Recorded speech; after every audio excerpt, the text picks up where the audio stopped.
ta them të drejtën, sot e gëzoj një penzion si çdo qytetar tjetër. Për këtë çështje është dashur që të bëjnë diçka institucionet në nivel qendror, ta marrin një lloj vendimi që kjo kategori të mbështetet, të përkrahet sadopak, por nuk ka asnjë lëvizje. Dhe është për të brengos, edhe është fatkeqësi. Është e tmerrshme. Është e tmerrshme shumë. Nëse ishe aktor të sot, qysh i kishe vlerësu ti? Duhet pas parasysh që ki eksperiencë të madhe të aktrimit, çfarë këshille ju kishe jep sot aktorëve të ri? Po, unë të them të drejtën, nga përvoja ime që e kam, mu modestia më ka prunë këtu ku jam. Dhe fjala e parë që është për aktorët e ri, këshilla e parë që është, ju them, ta ruajnë modestinë. Sepse ajo të ngrit, me të ecë sigurt. Po e kalove veten, po e kalove modestinë atëherë. Mendon që u ngritën alt, po mund të bish poshtë. Punën që e bën, a mendon që edhe dikush në familje tone mundet për me e bo këtë punë të gjashme si ti, me qenë aktor si ti, ose a ki dëshirë ndonjë nip ose ndonjë mbesme po kaq nalt sa ti? Unë i kam 4 fëmijë, 2 qika, 2 djem. 3 fëmijët me përjashtim vajza e madhe, dhe ajo është marrë me aktrim. Po, sepse unë komplet familjen i kam angazhu në aktrim. Sidomos në kohën kur në dëboj regjimin nga sala. Atëherë u merrshim me recitale.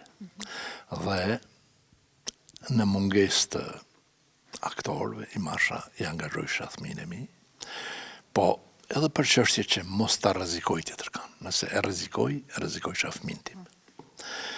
Djali i madh është skulptor, vajza e vogël është dramaturge, djali i vogël është skenograf. Vajza e madhe ka pedagogjinë speciale. Kështu që i kam shkolluar të 4-tit pas luftës, në ato kriza, në të gjendje të njerime, por nuk jam nalë, kam ba që mos që t'i shkolloj. Dhe jam i knaqur sot. A je krenar me ta?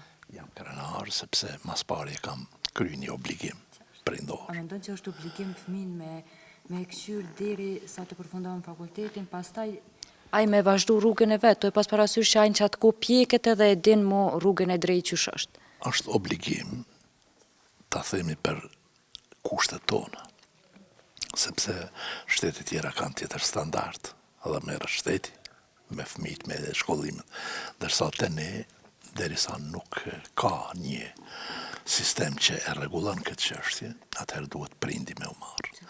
Është obligim prindor.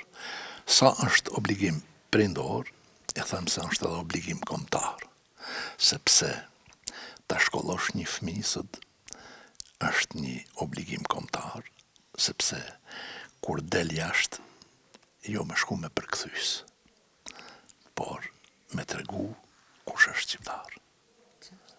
Ajo është kënaqësi. Normalisht. I nderuam, çfarë këshilli kishe jap rini sot? Një këshill në përgjithësi, jo vetëm për aktorët e ri, por për rinin sot. Se do e pas parasysh që rinia në atë kohë ka qenë pak më ndryshe, respekti ka qenë pak më ndryshe, ndërsa sot a mendon që ka ndryshu kjo? Sot ka ndryshu, në fakt. Ka ndryshu rrethonat, ka ndryshu situata.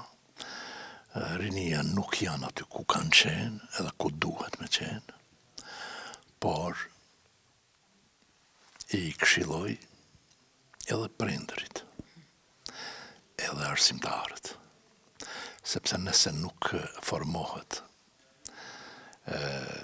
diagonalja, prind, arsimtar, edhe fëmijë, trekançi, atëherë normal që nuk mundu me pas sukses. Nëse atëherë formohet ky trekançi, prind, fëmijë, arsimtar, e vetmja ajo mundet me nënxjerr prej kësaj situate.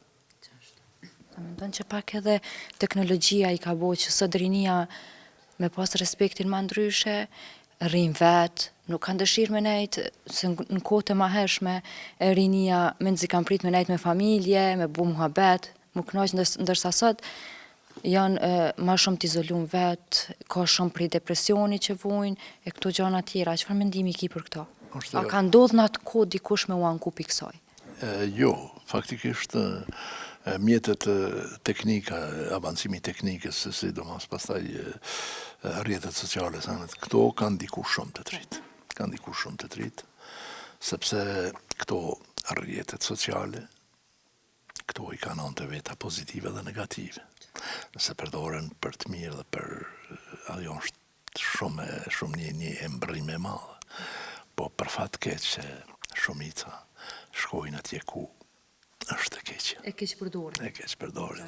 Në pas parasysh që teknologjia ka shumë gjana të mira që mundesh për me i marë për saj, po... Po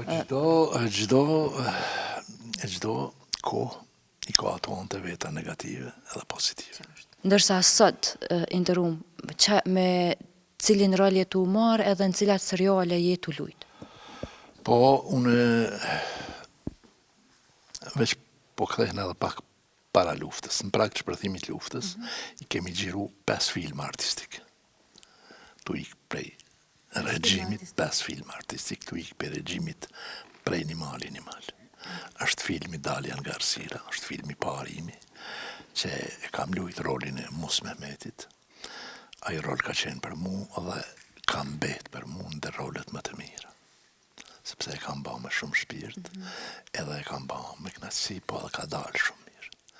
Pastaj është filmi Kohët e Liga, filmi Adisa Ademi, dhe një komedi Kalanica e Kadiut. Ndërsa mas luftës, jam marrë, kam lujtë në disa filma, kam lujtë tek Ademi Kullovci,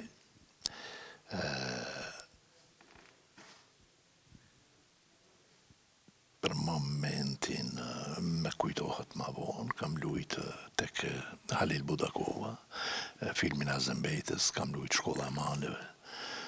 Pastaj kam lujtë tek serialet tash që po luhen, kam lujtë tek Shtëpia e Madhe. Ai një ndër serialet më të mira të kohës, që edhe aty kam lujtë një rol që më ka flejtë shumë. Kemi lujtë, tash jam të lujtë e Donjeta Produksion, kemi lujtë, këtu jam që 5 vite, kemi lujtë serialin Dashnie pa besi. Dashnie pa besi. Po, tash jemi tu e lujtë këto Rrugët e Lirisë, kemi lujtë Dashuni Humne, kemi lujtë edhe disa pjesë të shkurta, kështu që për këtë produksion